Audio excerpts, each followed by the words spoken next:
creo que seriamente con Pablo deben ser los dos mejores exponentes que contamos del campo social para expresar las ideas, y más en este momento de tanta turbulencia. Es para nosotros, para mí personalmente, un gran compromiso y un gran orgullo contarlos. Y sinceramente ni hablar de Julio, que fue quien me enseñó, quien fue quien me ayudó siempre, una persona de una valía, una honradez y una dedicación a lo jurídico del campo del trabajo como pocas personas han hecho, y con una vocación de servicio y de ayudar a los que él consideraba sus amigos, que realmente habla de una manera excelente de él. Así que, dicho esto, que me pareció a mí en lo personal, y es absolutamente egoísta de mi parte, agradecerle a todos, a Jorge Severino, al Turquito, a todos, Leo, pero realmente la presencia de Julio, de Pablo y de Héctor para mí me llena de orgullo, porque son tres personas a las cuales uno respeta realmente por su compromiso ético y por su compromiso jurídico. Así que nada más que darle la palabra a Héctor, y que después para el cierre, si te parece, Héctor, Pablo y Julio nos digan alguna breve reflexión. No, lo que vos digas, y además a mí siempre me resulta placentero y formativo escuchar a Julio, que es también mi maestro, a Pablo, que es un querido amigo, al que admiro muchísimo, es el mejor sin duda de toda nuestra generación, no de la generación de los maestros de Julio, pero sí de toda nuestra generación. Sin duda. Lo que ustedes digan. Por eso, tomate el tiempo y le dejamos 5 minutos a ellos para que nos den una palabra. Perfecto. Bueno, de salud. Arranco y les agradeceré si que me marquen cuando me quedan 5 minutos, no sé, Samantha o vos o Juan, alguno que me ayude, por si acaso. Bueno, para mí es un honor, es un placer. Además, yo soy parte de la casa, soy parte del instituto, estoy totalmente comprometido con el instituto, o sea que no tengo más que agradecimiento para con el instituto. Es un pequeñísimo aporte que, bueno, espero que sirva para algo, que tenga algún mínimo grado de construcción, que sirva para alguna construcción, aunque sea teórica. Yo voy a referirme a las normas de la emergencia, sosteniendo una tesis particular que para muchos de los que están acá seguramente es intrascendente. Yo quiero aclarar que es una posición y va a ser una disertación jurídica. Entonces, quien esté familiarizado con otras disciplinas, le voy a pedir por favor que me detenga y me pregunte si no se entiende lo que digo. Le voy a pedir por favor que no se inhiban de preguntar o de interrumpirme. Esto es un coloquio, una reunión entre amigos. Así que yo estoy tan dispuesto a escucharlos a ustedes como hablar. Bien, yo voy a hablar del derecho de trabajo, un poco del derecho de trabajo y de la seguridad social, de la emergencia.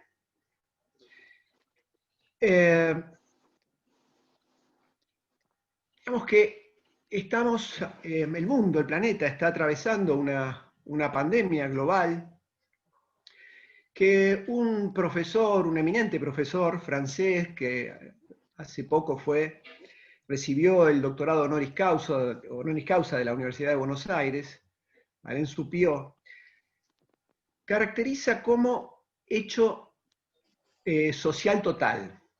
Este hecho social total, bueno, requiere cierta lectura previa para entender este concepto tan simple, pero está emparentado con construcciones teóricas que tiene este autor francés sobre lo que él denomina el mercado total, ¿no? Que es el mercado en el marco de la globalización, dicho muy banalmente y con excesiva síntesis.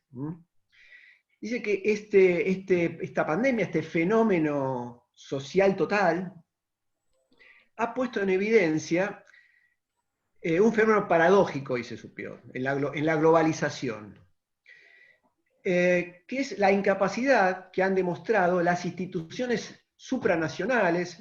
Supiot está criticando fundamentalmente a la Unión Europea, pero podemos aplicarlo a todas las instituciones supranacionales, la ONU, la OIT, más allá de que ha hecho algunas contribuciones de carácter conceptual, con intentos de esbozos normativos, muy incipientes, porque bueno, esta pandemia ha sorprendido a todo el mundo. Entonces dice, ha demostrado la incapacidad, dice Supió, de las instituciones internacionales para organizar la solidaridad entre los países ante tamaña crisis global, que sin embargo reveló un grado de interdependencia objetiva, dice Supió, excepcional. Es decir, todos los países quedaron enlazados. Objetivamente se produjo un fenómeno que unió a todos los países, de oriente a occidente o de occidente a oriente, como quieran decirlo, como quieran mirarlo, pero sin embargo, esa enfermedad de alcance global que afectó a todos los países, de todos los continentes, no se plasmó en una solidaridad internacional, sobre todo poniendo el eje en las organizaciones internacionales, que son las que supuestamente procuran generar vínculos entre estados a través del comercio internacional, a través también de organizaciones solidarias como la Organización Mundial de la Salud, la FAO, etc. La OIT. Bien. Este enfrentamiento de la crisis entonces quedó en manos de cada uno de los estados, con sus recursos en su mayoría muy limitados, y en soledad, casi en situación de aislamiento internacional, como una suerte de reflejo de la cuarentena a que fueron sometidas las poblaciones de los países.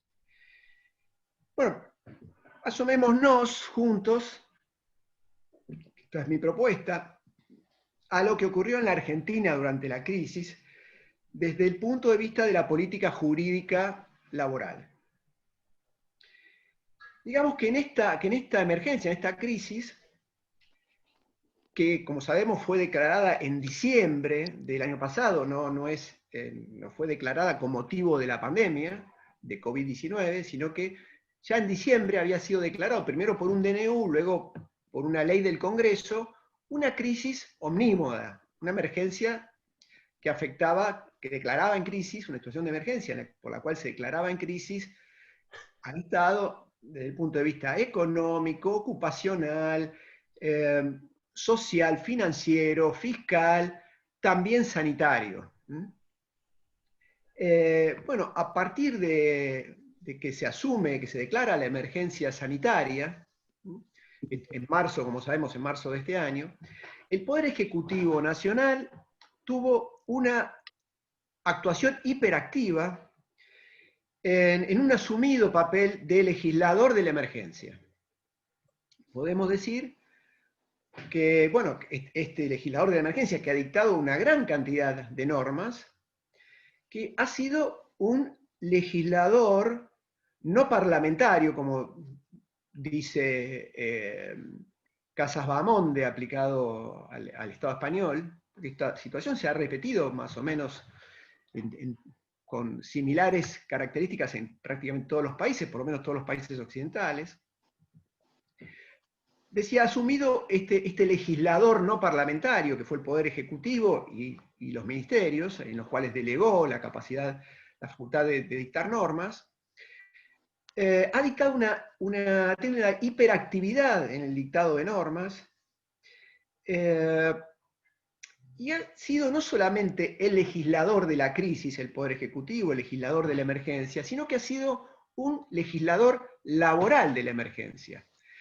A pesar de que esta emergencia está focalizada, a diferencia de la emergencia declarada en diciembre por el propio Poder Ejecutivo y por el Congreso, que tenía un carácter omnímodo, esta emergencia, declarada a partir de marzo, a través del DNU 260 de este año, es una crisis centralmente, una emergencia centralmente sanitaria.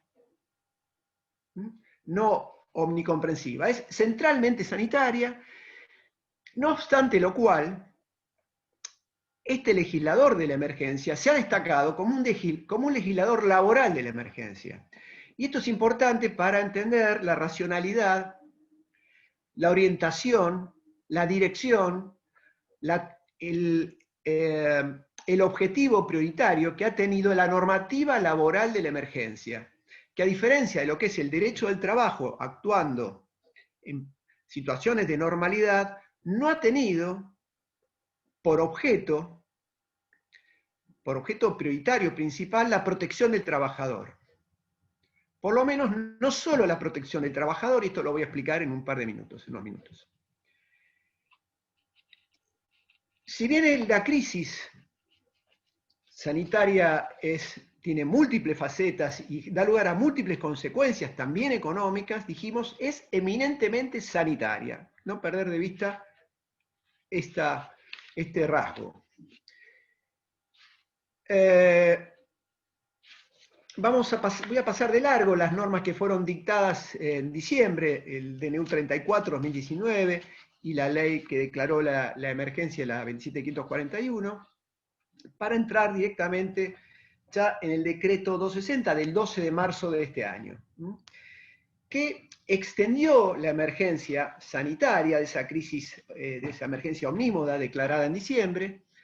La emergencia sanitaria la extendió por el plazo de un año, es decir, hasta diciembre de este año, e impuso un deber de aislamiento sin adjetivos, decreto 260 de 12 de marzo de 2020, de este año. Luego, otra norma muy importante de las muchísimas que ha dictado tanto el Poder Ejecutivo como los ministerios, es el DNU 297, del 19 de marzo, unos pocos días posterior al DNU 260.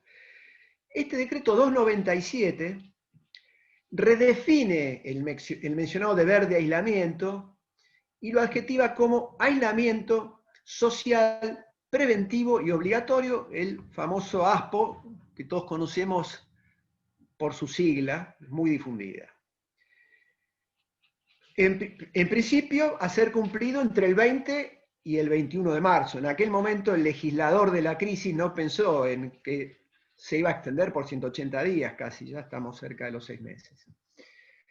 Y no sabemos cuándo va a tener punto final.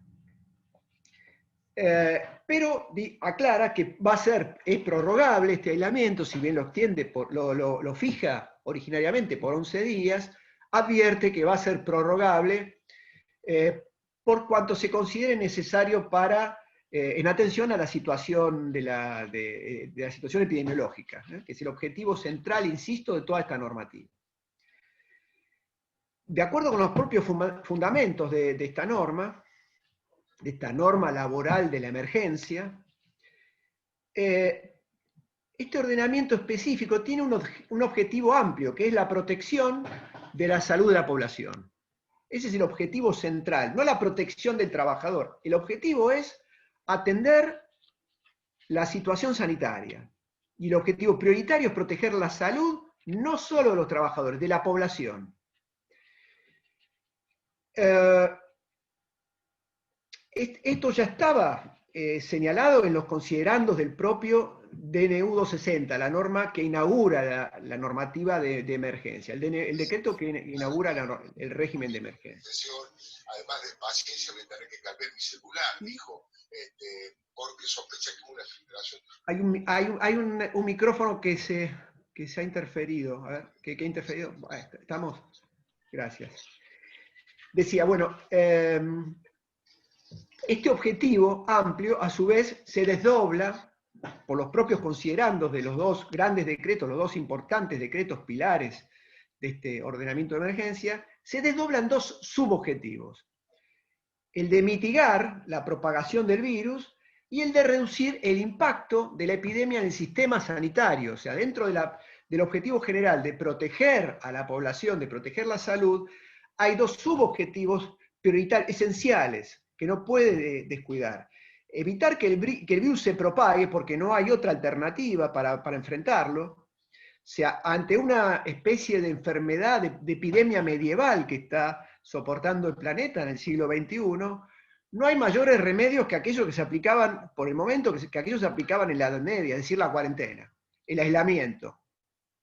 Entonces, se protege a la población y se procura evitar el colapso del sistema sanitario. Este es el segundo subobjetivo dentro de ese objetivo general de tutela de la salud poblacional.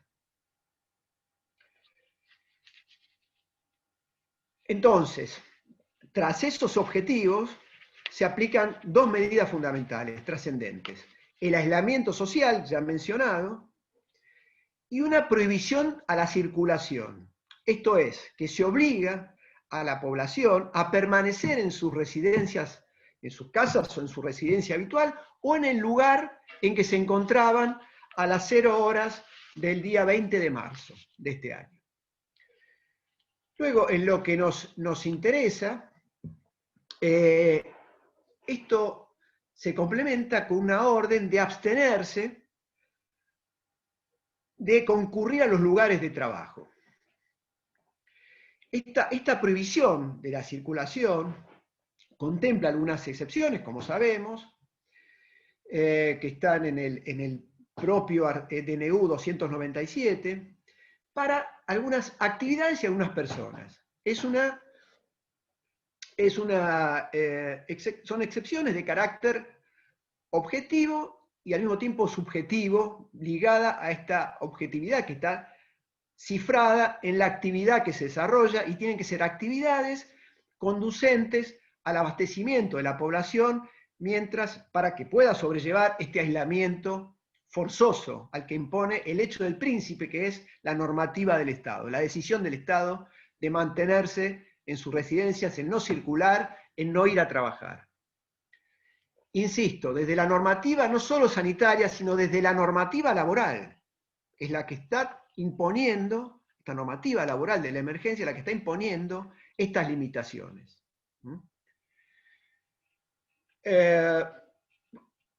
Otra norma muy importante de este periodo de aislamiento es el DNU, el Decreto de Necesidad de Urgencia número 329, ya del 31 de marzo, que prohíbe los despidos sin justa causa o los fundados en causas económicas o de fuerza mayor.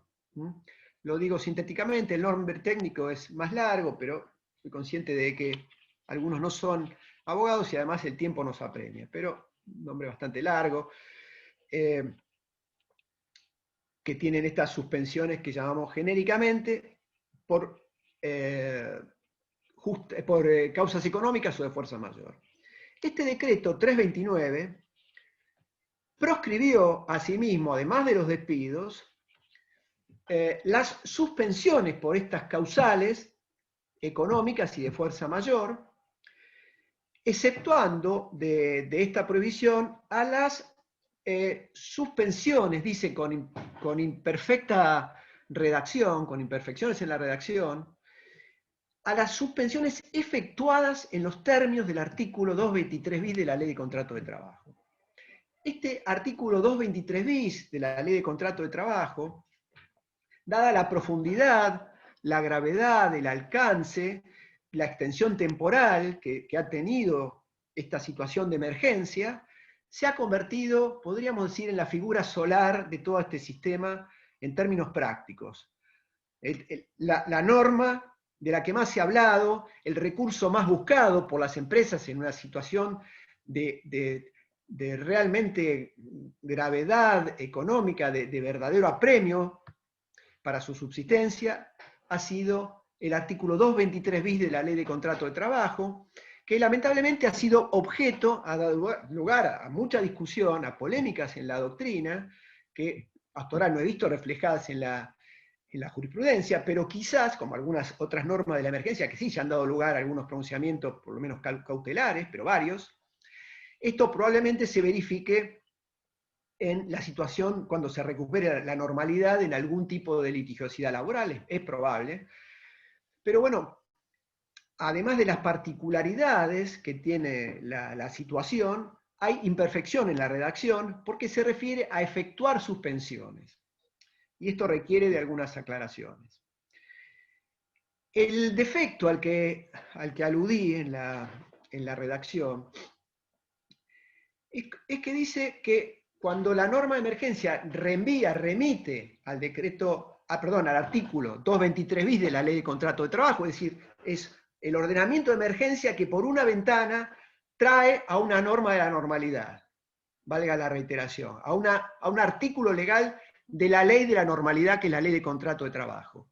Aquí es donde se ve claramente un punto de fuga desde el ordenamiento de emergencia, aparentemente cerrado hasta ahora, hacia la normativa del régimen general que regula el contrato de trabajo, que es este artículo 223 bis, artículo que lamentablemente no puedo extenderme, pero a mi juicio es legal, legítimo, constitucional, exclusivamente en este contexto de la epidemia y de la emergencia, porque en condiciones de normalidad, el artículo 223 bis, en tanto prevé la posibilidad de acordar sumas no remunerativas para pagar a los trabajadores, en tiempo de normalidad, este artículo, a mi juicio, es inconstitucional.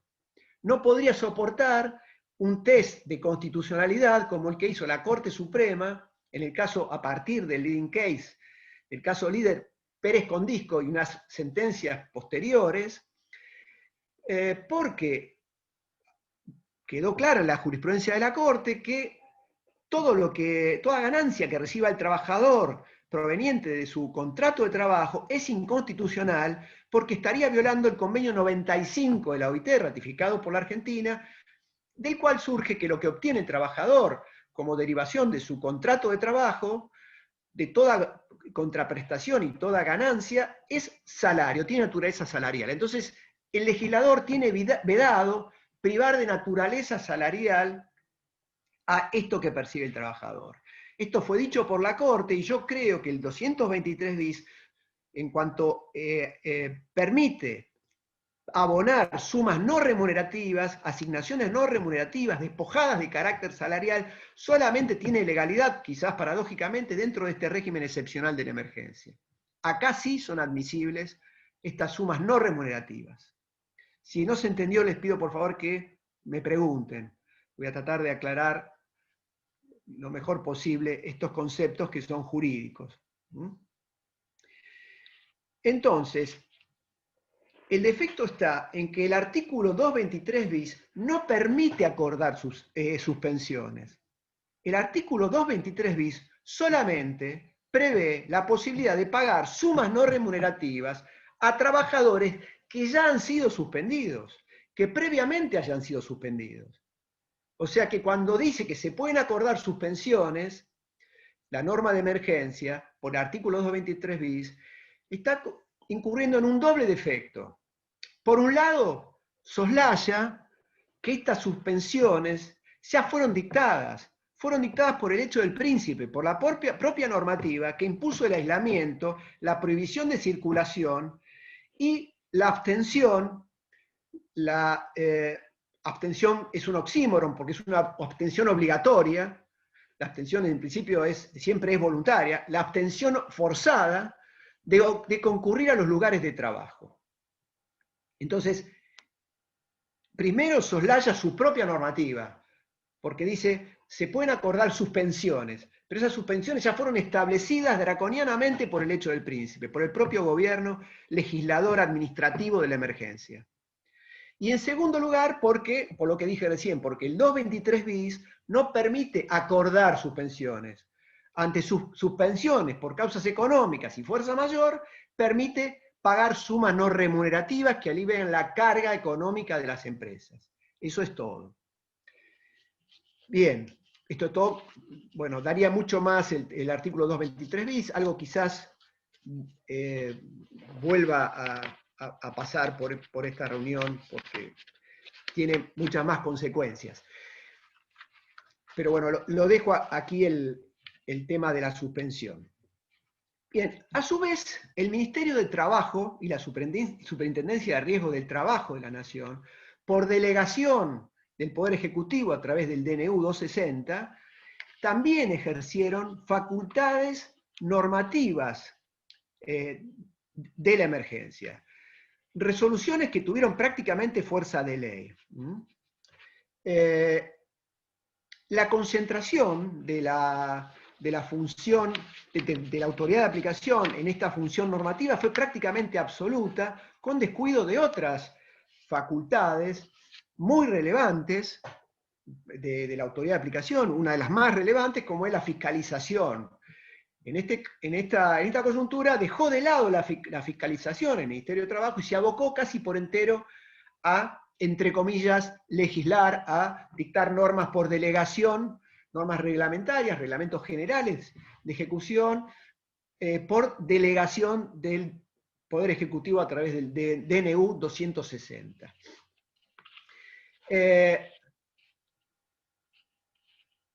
Prioritariamente dictó algunas normas reguladoras de las relaciones laborales y también algunas disposiciones destinadas a regular aspectos institucionales de las asociaciones sindicales.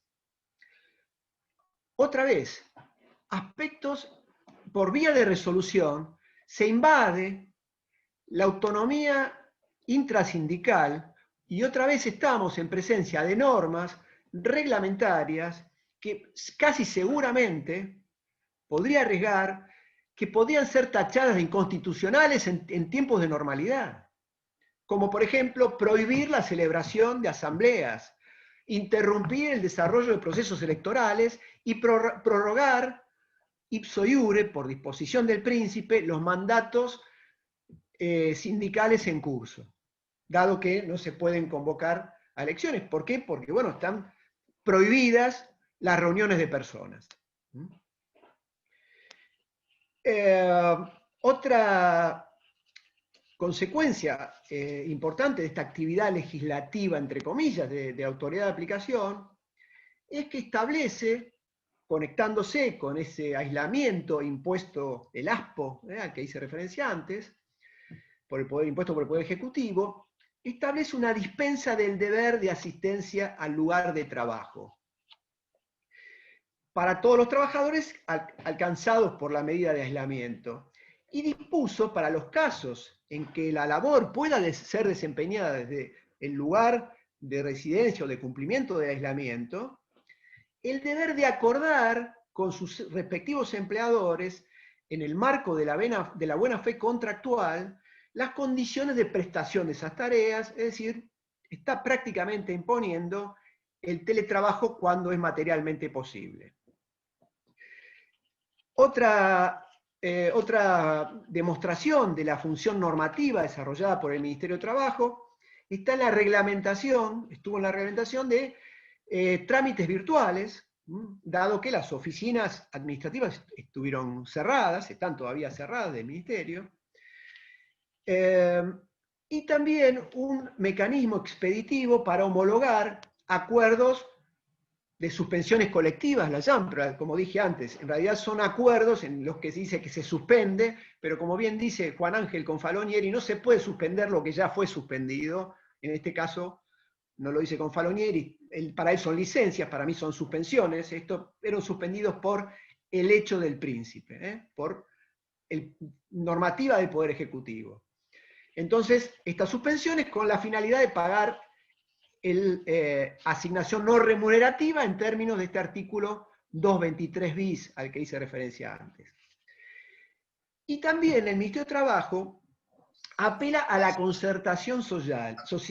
Convoca a dos grandes actores de las relaciones laborales, a la CGT y a la Unión Industrial Argentina, pero apela a un mecanismo de la gobernanza, como es el diálogo social, no para ninguna otra cosa que no sea la regulación. También está ligado a la función normativa que ha asumido el Ministerio de Trabajo como colaborador, colegislador con el Poder Ejecutivo, con la Presidencia de la Nación, de la emergencia. Colegislador no parlamentario de la emergencia, tomando la expresión de Casas Bahamonde.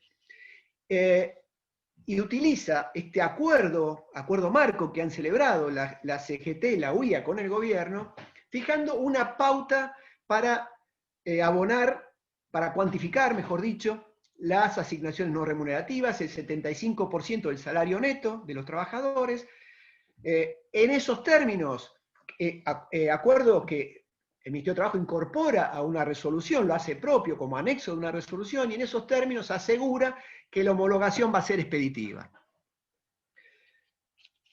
Es decir, utiliza el diálogo social para la regulación.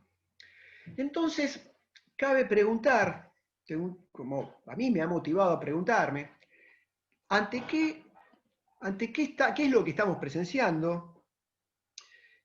¿Qué es esto? Si es derecho al trabajo esto que estamos presenciando, esta normativa laboral emitida por el Poder Ejecutivo, donde el legislador ha estado ausente, teniendo en cuenta, sobre todo, especialmente para los que no son especialistas en derecho, que la normativa laboral es de orden público y acá está siendo dictada por organismos administrativos, que en principio por la Constitución el Poder Ejecutivo tiene vedada la asunción de facultades propias del Congreso.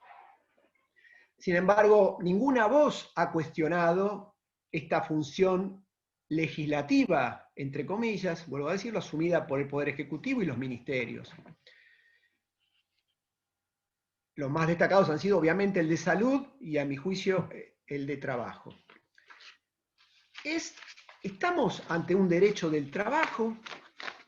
¿Es un derecho del trabajo, en todo caso, actuando en la emergencia, como dice una de las más lúcidas juristas del trabajo europeas, o una de las más listas juristas, una de las juristas más lúcidas de Europa, al margen de, no solo entre los laboralistas, entre todos los juristas europeos, como es María Emilia Casas? Bueno, hay diferencias entre cómo ha sido el tratamiento de la emergencia sanitaria en España y en la Argentina.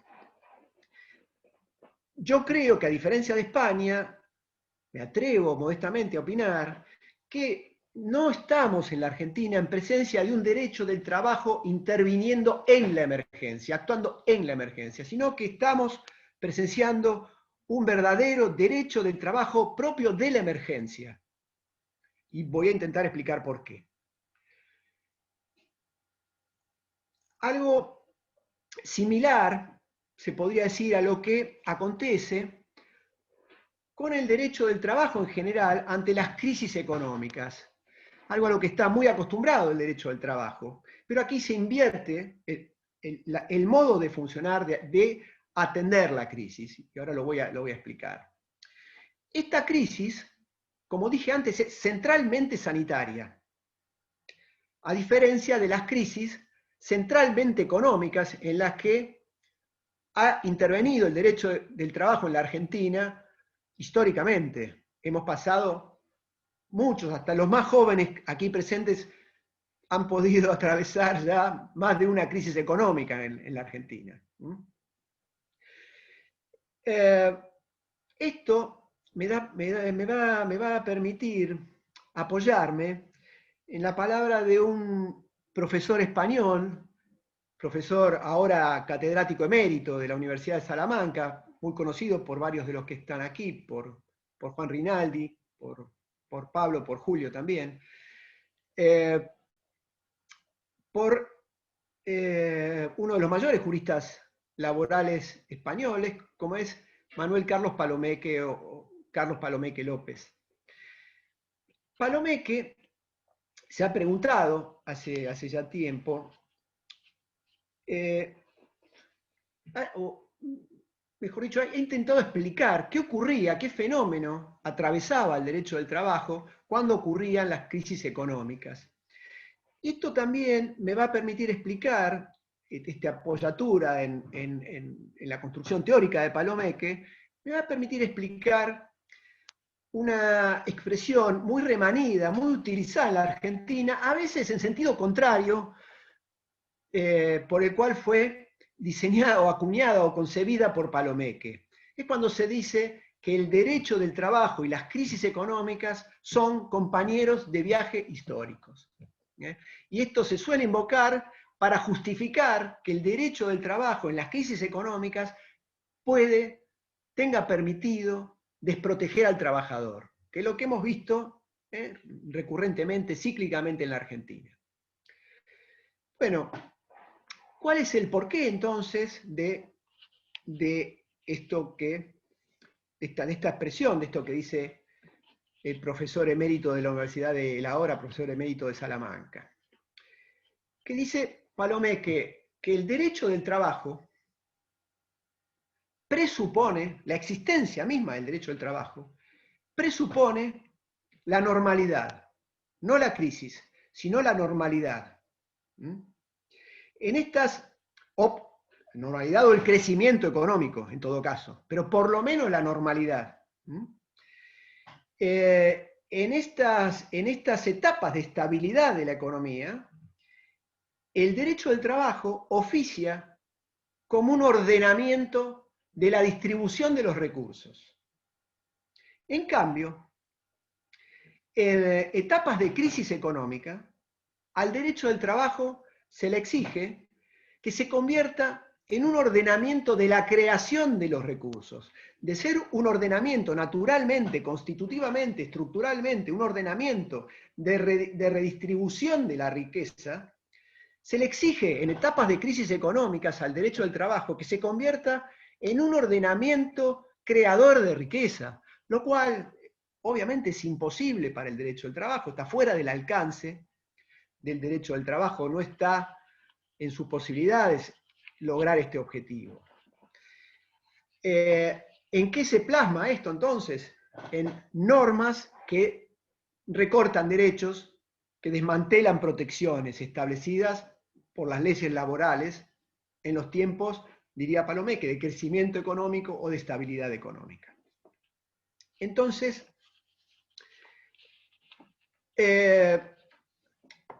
esta función de ser un ordenamiento distribuidor de recursos, distribuidor de la riqueza, el derecho del trabajo la consigue fundamentalmente a través de dos herramientas fundamentales. Una es la normativa heterónoma del Estado, la normativa de orden público, que establece pisos mínimos de protección para los trabajadores, y la otra es la negociación colectiva, ascendente o de mejora, insisto, en etapas que no son de crisis o de depresión económica.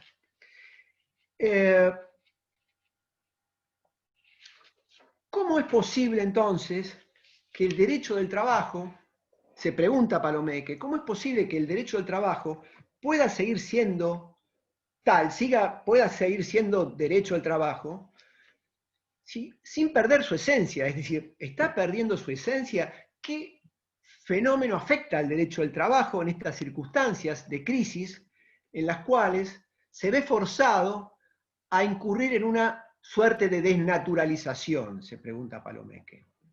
Entonces, encuentra una respuesta lúcidamente, distinguiendo entre dos funciones estructurales propias del derecho al trabajo, que implican que no es que el derecho del trabajo pase a ser otro, sino que el derecho del trabajo en sí estructuralmente tiene dos funciones. Una función que es objetiva y duradera, dice Palomeque, que está ligada de manera permanente a su razón de ser, a la razón de ser propia del derecho del trabajo, que dice Palomeque que esta función, que es estructural del derecho del trabajo, radica esta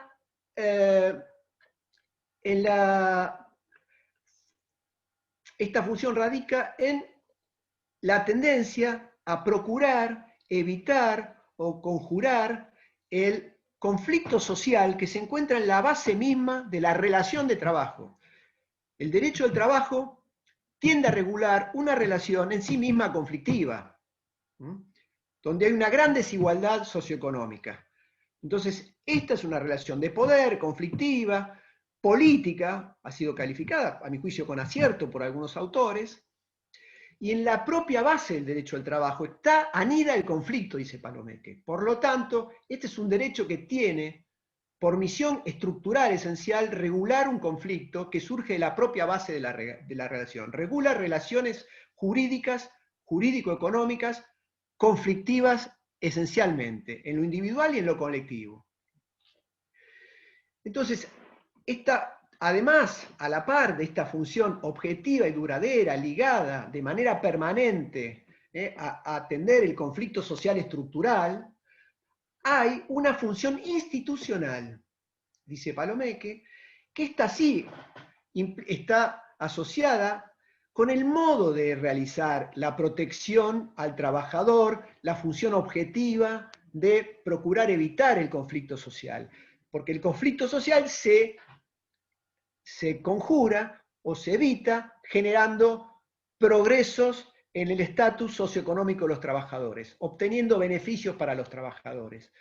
Esa función permanente, como está acompañada de una función institucional ligada al cómo de la protección, esa función institucional es la que sí va a variar de acuerdo con las circunstancias cambiantes, con el sistema productivo.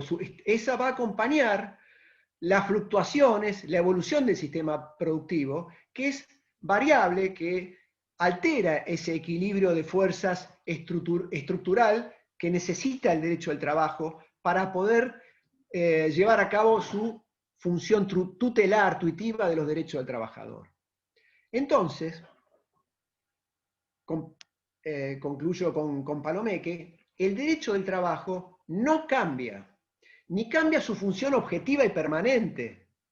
Lo que sí cambia, la función objetiva permanente que tiende a proteger al trabajador para, a su vez, evitar el conflicto estructural, el conflicto social, lo que cambia es la función institucional, que es el cómo de la protección. ¿Cómo protegemos al trabajador cuando no hay estabilidad, cuando no hay crecimiento económico, cuando no hay negociación colectiva de mejora? Entonces queda todo en manos de la normativa heterónoma, la normativa del Estado. Entonces, en estas circunstancias cambiantes que atraviesan a la Argentina, esta crisis, esta emergencia institucional, afecta también, como en todas las crisis que tienen repercusiones económicas, al derecho del trabajo, que adquiere entonces características novedosas, inusuales y propias de la crisis. Es decir, que el derecho del trabajo experimenta en esta emergencia una suerte de metamorfosis, por lo cual se constituye como un derecho del trabajo verdaderamente original, es decir, un derecho de la emergencia y no el derecho del trabajo que conocemos, el derecho clásico, interviniendo, actuando como si fuera personal de la actividad sanitaria en el marco de la crisis de este carácter. Es decir, en la emergencia, sino de la emergencia. ¿De qué manera se ha manifestado este derecho del trabajo de la emergencia? Bueno, ha mutado sin abandonar su función objetiva, en términos de Palomeque, la función objetiva y permanente de proteger al trabajador, ha compatibilizado esa protección al trabajador con la protección de los derechos específicos laborales, ha tratado de compatibilizar los derechos específicos o específicamente laborales, que esto también son categorías de Palomeque, que casualmente tienen que ver con el mismo autor en distintos trabajos. Aquí también, esto habla un poco de la importancia que han tenido los aportes teóricos del autor al que estoy citando. Ha compatibilizado la protección de los derechos específicamente laborales, como dijimos antes, la estabilidad porque prohíbe el despido, el salario, el ingreso del trabajador que queda asegurado aunque no trabaje, los derechos específicamente laborales, compatibilizados con las medidas sanitarias por el propio derecho del trabajo de la emergencia.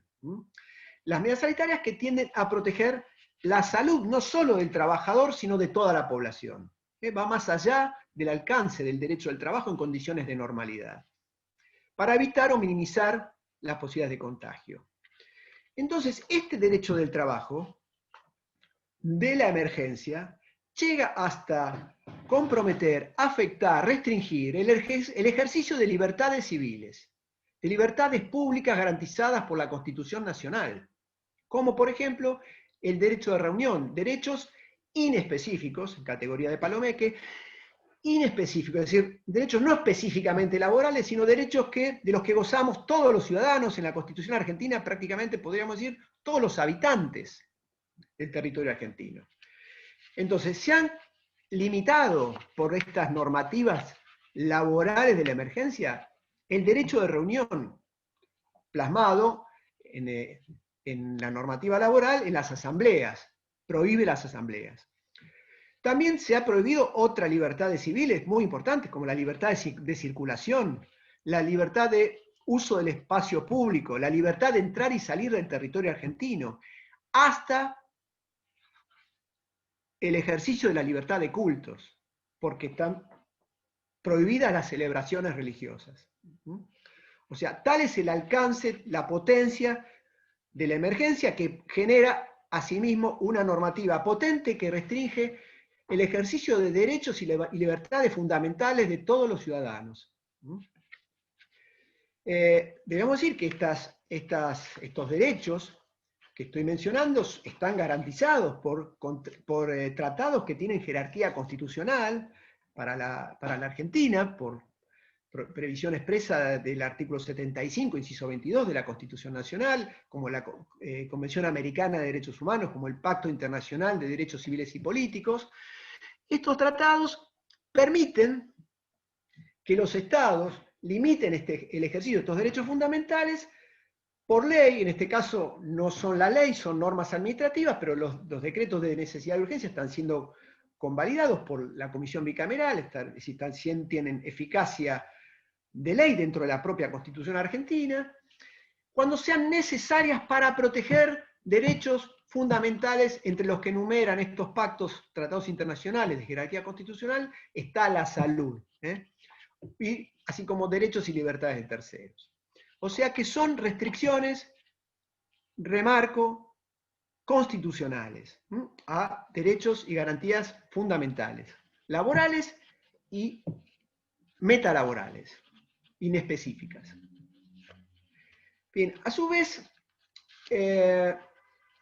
tenemos que el derecho del trabajo de la crisis procuró también proteger el empleo, y acá en lo que, a mi juicio, está la mayor originalidad de este derecho del trabajo, que experimenta un desdoblamiento del principio protectorio, que es esencial al derecho del trabajo, de la normalidad, de las etapas de estabilidad o de crecimiento económico, si continúo apoyándome en Palomeque, pero podemos decir el derecho del trabajo, de la normalidad, porque protege no solamente al trabajador, no tiene un orden público tutelar unidireccional dirigido al trabajador, sino que se desdobla o bilateraliza. Este derecho del trabajo de la emergencia protege también al empleador.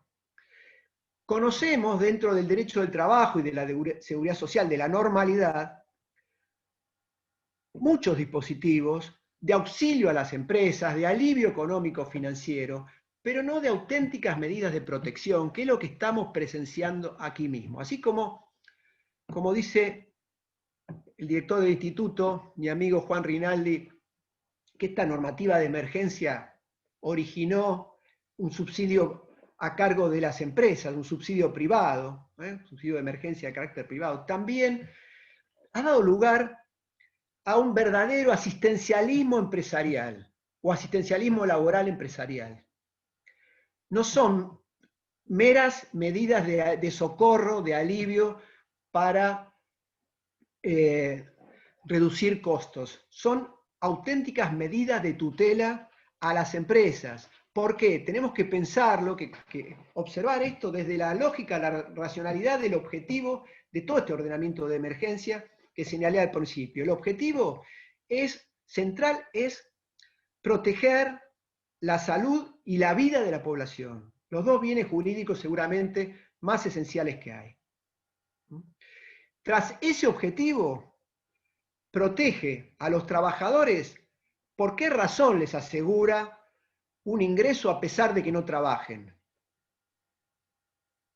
Porque ese ingreso para los trabajadores es imprescindible para que soporten las medidas de aislamiento de un legislador administrativo que no imaginó seguramente que iba a estar 6 meses, quizás más, perdurando esas medidas de aislamiento que dispuso el 20 de marzo.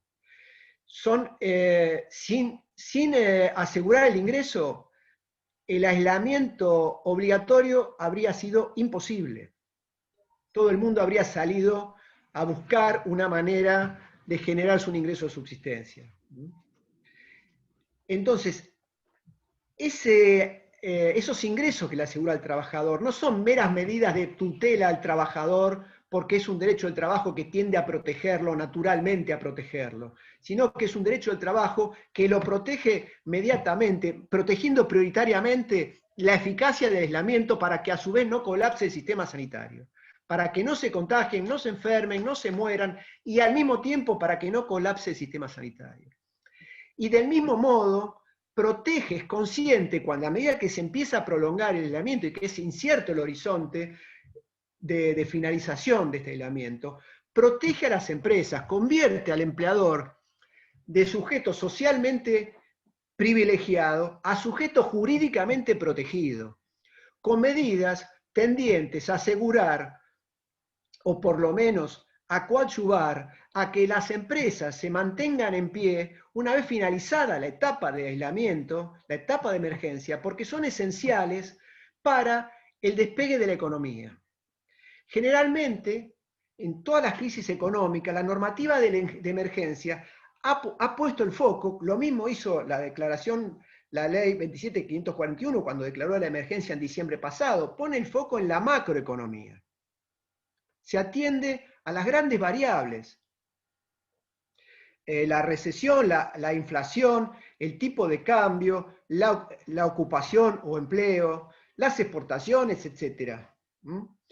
En este caso, está poniendo el foco en la microeconomía, este legislador de la emergencia, y está tratando de ayudar a trabajadores y empresas, y a estas últimas, para la etapa posterior a la crisis, porque son esenciales para el despegue de la economía, y ahí sí para el beneficio de la macroeconomía. Como entes esenciales para la recuperación, este derecho del trabajo, de la crisis, las protege. ¿Por qué digo que son medidas de auténtica protección y no meros paliativos, no meras medidas de socorro? Por ejemplo,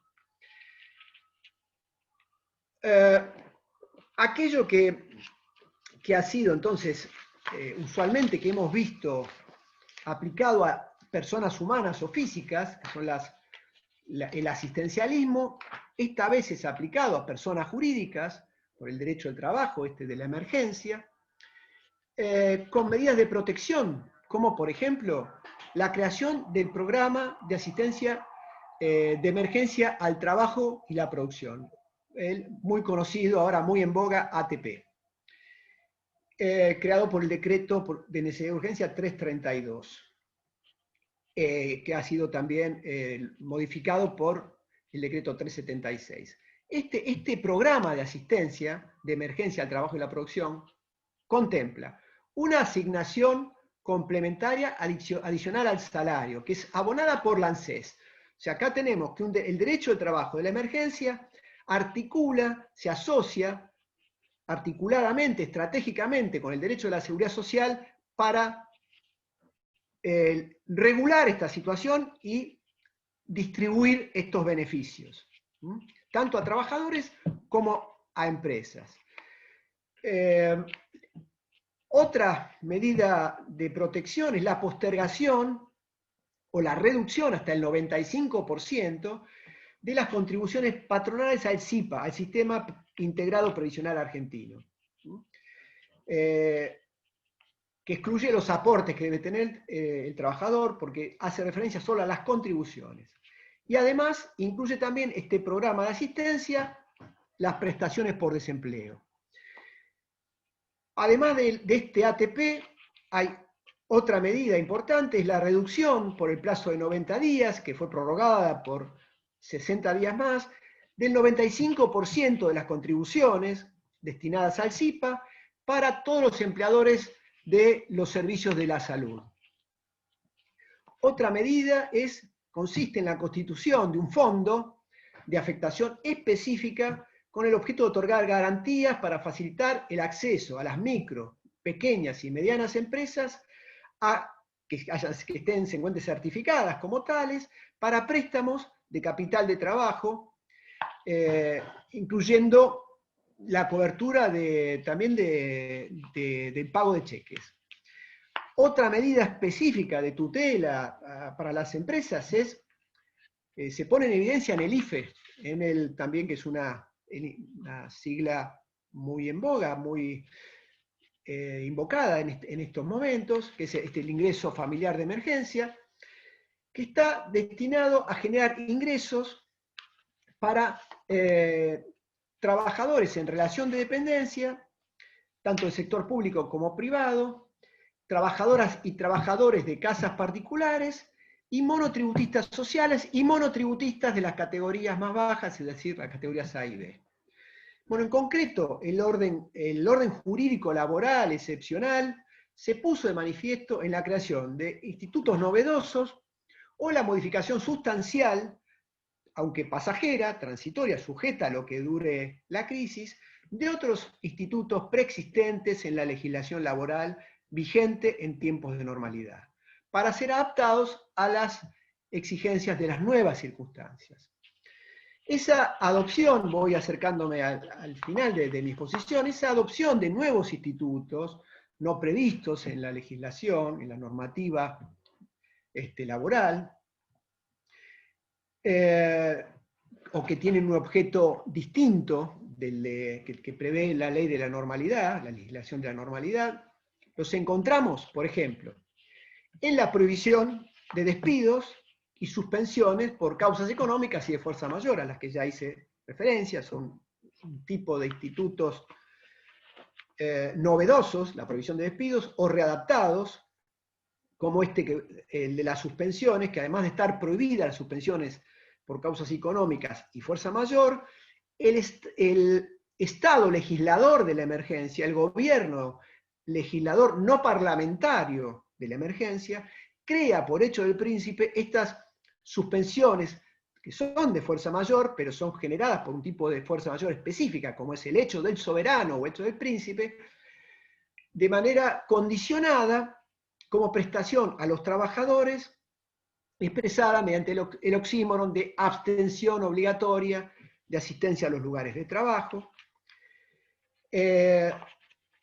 ¿Y por qué digo que es especial? Porque por ser una causa propia, este hecho del príncipe al que acabo de hacer referencia, porque no está sujeta a los límites temporales que tienen las suspensiones por causas económicas y fuerza mayor que prevén los artículos 220, 221 de la Ley de Contrato de Trabajo, tampoco a los límites y condicionamientos legales que surgen del artículo 68 de la Ley de Contrato de Trabajo para suspender por razones económicas, como dice la ley. No da lugar a las consecuencias del despido indirecto, a las que sí puede dar lugar por el artículo 222 de la Ley de Contrato de Trabajo. Acá no se puede considerar indirectamente despedido el trabajador porque ha sido suspendido por un hecho del príncipe en una situación de emergencia absolutamente notoria y comprobable, o comprobada, y porque prevé, además, el pago de compensaciones no remunerativas que, como dije antes, en términos de normalidad, a mi juicio, pueden ser válidamente tachables de inconstitucionales, porque todo lo que percibe el trabajador en términos de normalidad son salarios, no puede ser despojado del carácter no remunerativo ni siquiera por la ley, como dijo la Corte en Pérez con Disco, González con Polimat y otras sentencias. Bien, este derecho del trabajo específico de la crisis económica también se permitió declarar servicios esenciales, no para restringir el ejercicio del derecho de huelga, sino para categorizar algunas categorías de trabajadores y también de empresas prestadoras de ciertos servicios que han sido mantenidos durante la emergencia, es decir, exceptuados de la obligación de aislamiento, para que ese aislamiento social pueda ser eficaz, pueda ser cumplido por la población. Dispuso gratificaciones extraordinarias para el personal, derecho de trabajo especial, también gratificaciones extraordinarias para el personal sanitario, despojadas también de carácter salarial. Bien, tengamos en cuenta que una causa, una razón por la cual este derecho especial de la emergencia, este derecho laboral específico de la emergencia, protegió a los empleadores también, al igual que a los trabajadores, no podemos dejar de relacionarlo con que este derecho de trabajo de la emergencia les impuso a las empresas gravámenes extraordinariamente fuertes, extraordinariamente potentes desde el punto de vista económico y también jurídico. Desde el punto de vista jurídico, que es el carácter de mi exposición, este derecho del trabajo especial de la emergencia despojó a las empresas, al empleador, de las tres herramientas fundamentales que el derecho del trabajo de la normalidad le proporciona para amortiguar los efectos de las crisis económicas, los efectos de las fluctuaciones de mercado. Esas tres herramientas fundamentales que tienen los empleadores, herramientas jurídicas, son la capacidad del poder de despedir sin causa o por causa de fluctuaciones en la demanda, causas económicas no imputables al propio empleador o de fuerza mayor debidamente comprobada. No la puede ejercer, los despidos están prohibidos y las suspensiones por causas económicas y de fuerza mayor también están siendo prohibidas por esta normativa de emergencia. La segunda es la de disponer suspensiones por fuerza mayor o causas económicas, también les han sido prohibidas por el empleador, que además le impuso la carga de solventar salarios a los trabajadores que no trabajan, porque deben respetar el aislamiento, porque están suspendidos por el propio hecho del príncipe. Y por último, el ius variandi, que es la posibilidad de modificar las condiciones de trabajo con carácter funcional, con razonabilidad y sin generar perjuicio moral y material al trabajador. Ha sido enervado, despojado, desarmado de estas herramientas por la propia normativa de emergencia. En compensación, el derecho del trabajo de la emergencia le otorga las protecciones que hice referencia hace un rato. Por último, una consecuencia que a mi juicio debe ser contemplada y ya ha dado lugar a alguna litigiosidad, se ha visto reflejada en una litigiosidad dentro de este periodo de pandemia, de cuarentena, o de aislamiento, para decirlo en términos más técnicos, es el periodo de prueba, que ha dado lugar a alguna discusión en la jurisprudencia también, en la doctrina primero y en la jurisprudencia también, aunque predomina el criterio de que el periodo de prueba no rige en la emergencia. Yo creo que no es así, que no rige durante la emergencia. El empleador no puede despedir de ninguna manera. Los trabajadores no pueden ser privados de su empleo y de su ingreso porque es garantía del aislamiento, el cumplimiento del aislamiento, insisto, en aras de la protección de la salud de la población, de la vida de la población y de la integridad o de la sustentabilidad, perdón, mejor dicho, de la sustentabilidad del sistema sanitario. Dentro de esta racionalidad, dentro de esta lógica, deben interpretarse todas las normas. No se pueden hacer como postulan algunos juristas, algunos incluso magistrados. El armado, no es viable el armado de un régimen distinto, un tercer régimen que no es ni la ley de contrato de trabajo de la normalidad, ni el régimen de la emergencia. Es un régimen mixto que se compone por lo que cada uno entiende que le conviene para armar un nuevo régimen. Tomo alguna norma del contrato de trabajo, de la ley de contrato de trabajo que protege, por ejemplo, algunos dicen, esto es trabajo prohibido, trabajo de objeto prohibido. No es trabajo de objeto prohibido, es trabajo, sí, prestación prohibida, dispensada, pero no objeto de trabajo prohibido. No es una actividad prohibida por la ley, no es una actividad ilegal. Está prohibido el trabajo, que debe ser la actividad más legal que existe, pero por razones excepcionales de emergencia sanitaria. Todo tiene que ser interpretado en aras de este objetivo, de esta lógica. Entonces no se puede inventar un tercer ordenamiento laboral, que esto sí va a dar sin duda origen a bastante litigiosidad. Bueno, es todo, les agradezco mucho la paciente escucha, al haberme permitido extenderme en el tiempo. Les pido disculpas por abusar del tiempo de todos. Muchísimas gracias. No, por favor, muy bueno, gracias, muy bueno. Héctor. No sé si alguien quiere hacerle alguna consulta y escuchar algunos segunditos al doctor Julio Simón, si quiere compartir algo con nosotros. Gracias, Julio. Yo creo que después de la excelente exposición del doctor García, a mí me queda muy poco por decir. Se me han ocurrido un par de cosas que ustedes me van a perdonar, las largo, pero no quiere decir que estén demasiado, para ser tomadas demasiado en serio. Primero, creo que no hay que confundir crisis con emergencia. La crisis es, para mí, pienso, que es una situación de hecho, que es valorada así en cuanto rompe un estado de normalidad. La crisis es una situación de hecho que puede o no dar lugar a una situación jurídica. Para mí la emergencia es un concepto jurídico que regule ciertas circunstancias en esa crisis.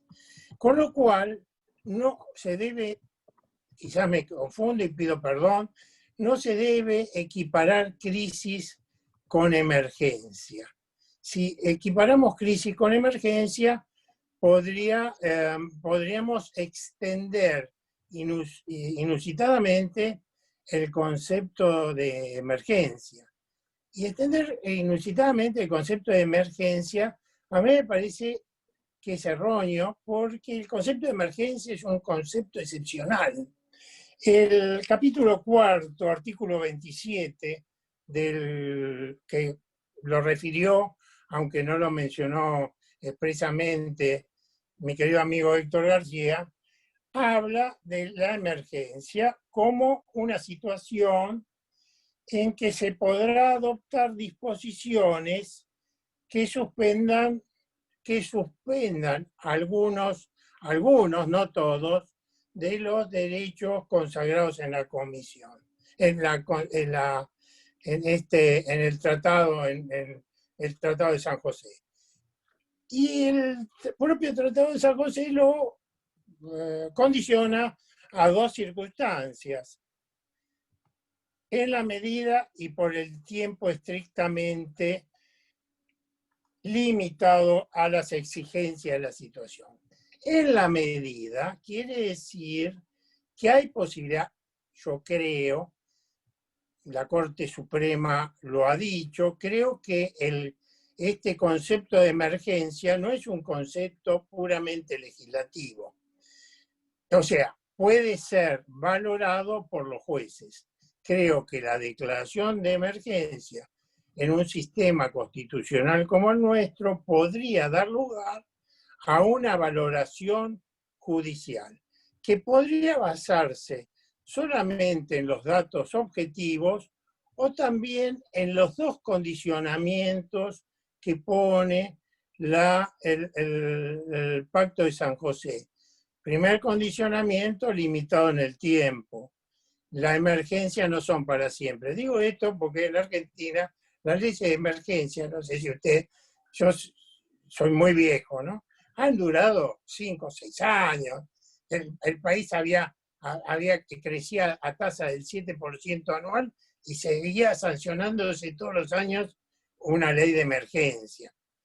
Y por otro lado, creo que también se puede valorar judicialmente las medidas en cuanto a su relación con el objetivo previsto. En otros términos, no todo lo que se dice que se puede hacer, posiblemente se pueda hacer. Será cuestión en su momento de que los jueces valoren si las medidas han tenido la necesaria relación medio-resultado que se requiere aparentemente por el Pacto de San José. Y por último, y esto es una cosa que también lo digo, disculpen la improvisación, porque esto, ustedes, después de escuchar el discurso de Héctor, ¿qué voy a hablar yo, no? ¿Qué se puede? Pero creo que el Ministerio de Trabajo, como el Ministerio de Desarrollo Social, que también ha dictado algunas resoluciones, además de salud, algunas resoluciones las ha dictado por delegación. En ese caso, habría que ver si la facultad puede ser delegada o no. Entiendo personalmente que sí. Pero hay otras resoluciones que no se han dictado por delegación expresa. Se han dictado por inteligencia de esos ministerios como consecuencia. Se ha interpretado que está autorizado. Estas resoluciones entiendo que van a tener que ser valoradas a la luz de la ley 19.549 y que tendrían que tener todos los recaudos de los artículos 7 y concordantes de la ley de procedimiento. Y si no los tuviera, y si causaran algún perjuicio, tal como manda el Pacto de San José, tendría en su momento que ser reparado por el Estado, ¿no? Disculpame, Héctor, que haya empañado tu brillante discurso con dos pavadas. No, para nada. No, muy pertinentes, muy pertinentes. Como bien decís, la crisis, podríamos decir, es un concepto económico. La declaración de emergencia es un concepto jurídico. O sea, no en toda crisis se declara la emergencia, y a veces, como bien dijiste, el Estado argentino declaró la emergencia sin que exista realmente una crisis. Yo creo que en este caso hay coincidencia, hay una verdadera crisis y hay también un estado de emergencia que se encuentra justificado por esa crisis, ¿no? Prioritariamente sanitaria, pero también económica, con consecuencias económicas y sociales, ¿no? Sí, no me referí a las circunstancias concretas ni a ningún punto en especial. Claro. No puedo corregirte para nada la plana, por favor. No, para nada. Me permitiste aclarar algo que viene al caso, al contrario, gracias. En este caso hay una crisis sanitaria. Bueno, es objetiva que hay una crisis sanitaria, ¿no? Claro, exacto. Yo, Héctor y Julio, primero, hola, Julio. No sé cómo estás, Héctor. La verdad es que no quisiera hablar porque estoy disfrutando tanto de tu exposición y lo que acaba de hacer Julio, y además de este encuentro, que realmente solo intervengo para generar una consideración por el lugar que normalmente ocupo, que es de alguna forma la representación de la parte empleadora, y quiero aclarar que solo lo hago en este sentido para poner un elemento de análisis y nada más. Seguí toda tu charla, que realmente me pareció magistral, Héctor, y coincido plenamente en todo. Solo quiero introducir una consideración previa, que es tratar de pensar en una diferenciación entre lo que sería el derecho del trabajo y el derecho de la seguridad social.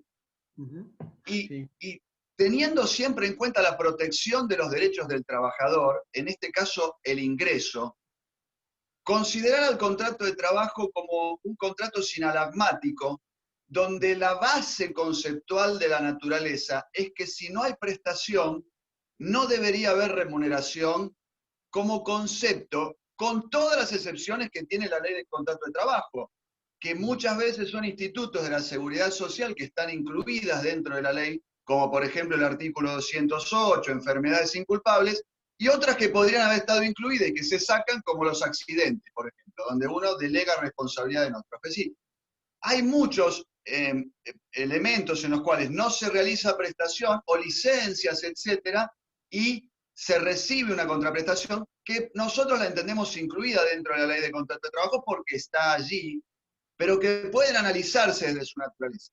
Entonces, frente a una crisis de esta naturaleza, crisis que es un hecho, y una declaración de emergencia, como bien dice Julio, muchas veces estas declaraciones de emergencia que quedan para siempre, cuando esto se pensaba que era en corto plazo, uno puede aceptar algunos desvíos, se llama. Pero cuando la emergencia continúa, y en este caso continúan los hechos y en lo jurídico, habría que preguntar si esta asistencia que cobra el trabajador que no trabaja, de empresas que están cerradas, corresponde sea abonada. Que corresponde sea abonada no hay duda, porque hay un bien superior que es la comunidad, la continuidad posterior, todo lo que perfectamente explicaste. Pero es si corresponde sea abonada por el empleador, que no recibe la contraprestación, o debió haber sido una asistencia que diera el Estado. Frente a esta primera observación es de donde luego se desprende todo esto que vos estás diciendo, que es si esto debería ser remunerativo, si tiene que pagar cargas sociales, qué pasa con las suspensiones. En condiciones normales comparto plenamente que suspensiones de estas características son una locura, pero acá, donde en realidad, según mi opinión, esto debió haber sido asistencia dada por toda la comunidad y no a cargo del empleador, es donde podríamos llegar a esto, que es esa excepción que vos decís en COVID, analizar el instituto de otra manera. Gracias, Héctor. Es excelente como todo lo que haces. Y Julio, gracias a vos también. Gracias, Julio. Yo entiendo, coincido en que esto que en tiempos de normalidad sería una aberración, únicamente se puede justificar en una situación de emergencia real, justificada en una verdadera crisis, y fuera de este contexto sería totalmente aberrante, ¿no? Sí. Esto de imponerse, como dice Eduardo Álvarez, se quebraría, se alteraría, lo cual sería inadmisible para el derecho del trabajo, de la normalidad, la ecuación trabajo-salario. Por eso creo que no es salario lo que se paga, no tiene carácter remunerativo lo que se paga a los trabajadores que están suspendidos por disposición del Estado. Sí, gracias, Héctor. Gracias, absolutamente. No sé si alguien más quiere hacer alguna participación, alguna consulta, agregar algo más. Yo debería haber citado a Pablo Topete en esto que dice. Sí, Pablo, por favor. Sí. Y cierro yo, Samantha. No, solamente, primero felicitarlo a Héctor. La verdad que no había escuchado una presentación de Héctor, pese a que hablamos casi en forma permanente, pero no había escuchado una exposición con tantas distinciones, ¿no? Con tanta finura para establecer criterios, distinciones. La verdad que ha sido estupenda, Yo, digamos, con absoluta franqueza, me siento un poco involucrado en algunas de las cuestiones que se han hablado. Lo que me parece que deberíamos pensar, yo lo escuchaba Julio, a ver, es una situación que planteaba un dilema, digamos, desde la perspectiva del legislador, digamos, del ministerio en ese caso, pero del legislador, con las distinciones que ha hecho Héctor. ¿Qué hacer ante una crisis, con los criterios que toma Julio de crisis y emergencia, pero digamos, una crisis que habilitaba jurídicamente considerar una emergencia en estos términos, que se planteaba de un modo, y acá creo que Héctor acierta, digamos, con esa distinción, el derecho del trabajo en la emergencia, un derecho de la emergencia, digamos, una situación que obliga a reconfigurar, porque el planteo, la situación que vivió la Argentina, que ahora uno la puede mirar con un poco más de distancia, pese a que Julio dice, bueno, todavía continúa, pero yo creo que hoy podríamos reformular, digamos, si es que estamos como en la situación del principio, pero era un planteo que tornaba inviable la continuidad del sistema productivo y, por supuesto, las relaciones laborales involucradas en buena parte del sistema productivo, y la inviabilidad, tomando el criterio de Héctor. Bueno, Héctor dice, era una suspensión de los vínculos, pero supongamos que yo digo que no era una suspensión de los vínculos, que yo digo, bueno, no sé si era una suspensión, era una dispensa de ir a trabajar, porque si el trabajo se podía hacer en el hogar, allí había que encontrar en el marco de la buena fe un modo de realizar la prestación de tareas. Si esa fuera una alternativa, lo que quedaba, ahora me pongo desde el lado de los empleadores, era de considerar que no había capacidad o posibilidad de efectuar esas tareas, insisto, desde la perspectiva de no entender que había una suspensión, sino solo una dispensa, digamos una prohibición, pero una dispensa de concurrir, no de trabajar, si es que esto fuera posible, y entonces ahí sí se pudieran habilitar los mecanismos del ordenamiento común. Digo, en la lógica de pensar, como lo veo que ahora hace Julio Cordero, no Julio Simón, que podríamos pensar esto en un marco del ordenamiento de la normalidad. Bueno, ¿cuáles eran las alternativas? Yo digo, el ordenamiento desde la perspectiva de situaciones individuales le permite a los empleadores esas suspensiones económicas, digamos, y hasta por 90 días si sumamos. Ahora, iban a ser colectivas. Ahora, si iban a ser colectivas, ¿sí? Si iban a ser colectivas, el trámite era obligar a toda la economía, una buena parte de la economía argentina, a transitar un procedimiento preventivo de crisis. Y eso era también una situación fácticamente imposible. Era inasumible por ninguna autoridad estatal obligar a ese trámite. Y entonces la decisión fue, bueno, un delicado equilibrio, por supuesto, pagando un precio quizá en la técnica legislativa, como correctamente individualiza Héctor, pero era como la cuadratura del círculo, digamos, cómo resolver en el campo, decimos, más difícil que envolver un triciclo. Creo que para sacar un poco de la terminología técnica, parecía una solución imposible. Bueno, como afirmó Héctor, y los criterios, sostener el empleo, y acá aparece esa idea, bueno, protegiendo también a las empresas, sostener los ingresos y habilitar aquí el diálogo social en forma, digamos, poco ortodoxa, convengamos, digamos, porque un diálogo social acotado que después termina expresándose en todo el universo. Pero bueno, un diálogo social que pudiera encontrar ese punto de equilibrio, si es que esto es posible, para garantizar ingresos, no remuneraciones, digamos, efectivamente, ingresos ante relaciones de trabajo donde no había prestaciones. Esto, digamos, esta es la idea, esto ha sido el intento del legislador, desesperadamente sostener los vínculos, sabiendo que un vínculo que se pierde es muy complejo luego recuperarlo, y por el otro lado, sostener los ingresos. Y si no se hubiera puesto el artículo 8º del decreto 297, que asegura la preservación de los ingresos habituales, bueno, estábamos en la situación de una buena parte de la economía argentina sin recibir ingresos, y la imposibilidad estatal de asegurar esos ingresos, porque era imposible. Se puede sostener el IFE, se pueden sostener los ATP, y digamos puntualmente, pero sostener toda la actividad económica de la República Argentina era imposible. Bueno, Héctor, felicitarte una vez más, yo creo que ha sido muy, muy, muy fina, muy rigurosa, muy estimulante, fantástica. Muchas gracias.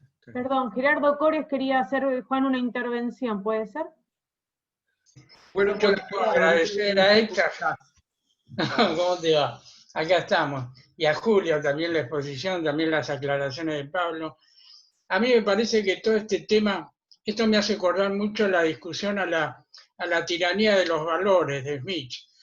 Smith cuando hablaba y decía que eran valores absolutos y que no se podían tocar. Y a mí me parece que en las circunstancias como las que pasamos, el Estado tuvo que hacer una valoración, no la valoración de Max Weber, que al lado de Smith decía, no, los valores pueden ser cualquiera en momentos determinados, sino que una valoración que es la expresión, digamos así, de algunas conductas socialmente aceptables, ¿no? Y desde el Estado, desde el concepto de justicia social, tenemos que ver qué es lo que hizo en ese momento y por qué lo hizo. Y hay valores que tienen que ver con la solidaridad, la justicia social, la necesidad de ni siquiera, digamos, restablecer el vínculo que existía, sino mantener un estado de suspensión activa, una relación laboral que estaba muerta por un aislamiento social, porque usted no tenía ni la empresa no tenía fines de lucro, porque no le vendía a nadie, y entonces no había tampoco posibilidad de que esos sujetos del derecho del trabajo tengan una relación de interactualidad, de interacción entre ellas. Y bueno, y ahí me parece que lo que hace el Estado, y ahí a partir de ahí tenemos que valorar lo que hizo el Estado en ese momento.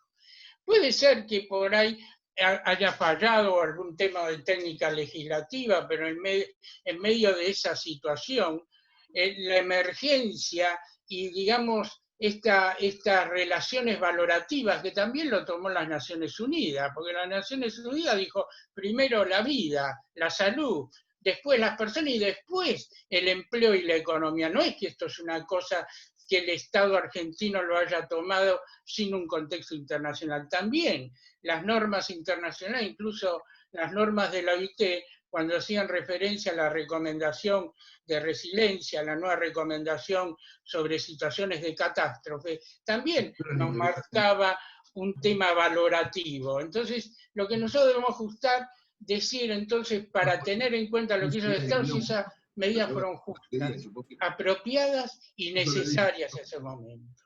Yo creo que ahí estamos valorando, y los valores pueden estar dentro de las normas, pero también pueden ser extra norma y justificar o no una determinada conducta. Y a mí me parece que desde esta perspectiva, estos valores que hacen a la conducta social, que a veces están en los principios de los derechos humanos, como habló Julio, otras veces están exentos y nosotros juzgamos a partir de estos valores, se reunieron y dieron, digamos así, el escenario necesario para justificar la intervención del Estado. Que también en nuestro derecho hay un principio de justicia social, y ese principio de justicia social, que es un valor, a veces requiere este tipo de intervenciones, y yo pido más, de naturaleza administrativa, porque tampoco estábamos en presencia de un vínculo laboral funcionando, reluciente, sino que teníamos un vínculo laboral que la propia sociabilidad estaba rota, no existía, porque había aislamiento social, no había posibilidad, era como una foto de una situación de animación suspendida, y ahí interviene el Estado, en esa situación, en ese instante preciso. Y yo creo que un poco con estas ideas de la valoración de lo que debemos ver, y pienso que fueron justas, apropiadas, necesarias, y que responden a estos conceptos valorativos de la justicia social, incluso de la solidaridad, como es el caso del artículo 223 bis. Yo pienso eso. Gracias, muy amable. Gracias, Gerardo. Le doy la palabra. Julio, una barbaridad también. Gracias a todos. Le doy la palabra, Juan, para cerrar. Bueno, la verdad que lo primero que quiero decir, acompañando a Pablo, es que tiene toda la razón. El domingo, creo, el martes, el lunes, hablé con Héctor hasta la 1 de la mañana y no me dio ninguna pista de semejante desarrollo como el que hizo. Le agradezco la ponderación, pero viste, Pablo, que es un escondedor nuestro amigo. O sea, hablamos hasta la 1 y la verdad que me sorprendió con una clase espectacular. Quiero también agradecer la presencia del doctor Mario Fera, muy valiosa para nosotros. Muchas gracias, Mario, es un orgullo tenerte entre nosotros. Y fundamentalmente quiero cerrar diciendo, primero, que Julio Simón para mí significa tanto que hasta la casa en donde yo vivo hace 20 años me aconsejó comprarla a él. De ahí a todos los consejos posteriores, imagínense, y anteriores, imagínense que es para mí. Y la verdad que contar con un amigo como Simón, como Héctor García, como Pablo Topet... Pará que van a pensar mal. Pará que van a pensar mal, Juan. No, Julio, como diría nuestro amigo Carlos Tomada, Juan puede ser todo menos dos cosas. Imagínense cuáles son. Una de esas es esa. La verdad que para mí es un orgullo haber contado en esta reunión con Julio Cordero, mi hermano, Héctor García, Pablo Topet, Julio Simón, qué sé yo. Lo único que puedo decir con orgullo para terminar, Luis Marchese, lo que puedo decir es son mis amigos. Entonces eso a mí me gratifica y la verdad que no puedo decir nada de derecho yo, un simple abogado ex sindical. Julio, ¿qué puedo decir? Haberlos escuchado y aplaudirlos. Gracias. La verdad que gracias. Gracias a ustedes, muchas gracias. ¿Sí? Gracias a todos. Bueno, chao, nos vemos pronto. Gracias, Héctor, gracias, Julio, gracias a todos por participar. Gracias, nos vemos Samantha, pronto. Gracias a todos. Gracias. Buenas noches. Gracias, Luciano, que veo que me está saludando ahí. Ser enorme, un lujo, chicos, realmente. Gracias. Hola, Julito. Gracias, Julito. Genio, gracias.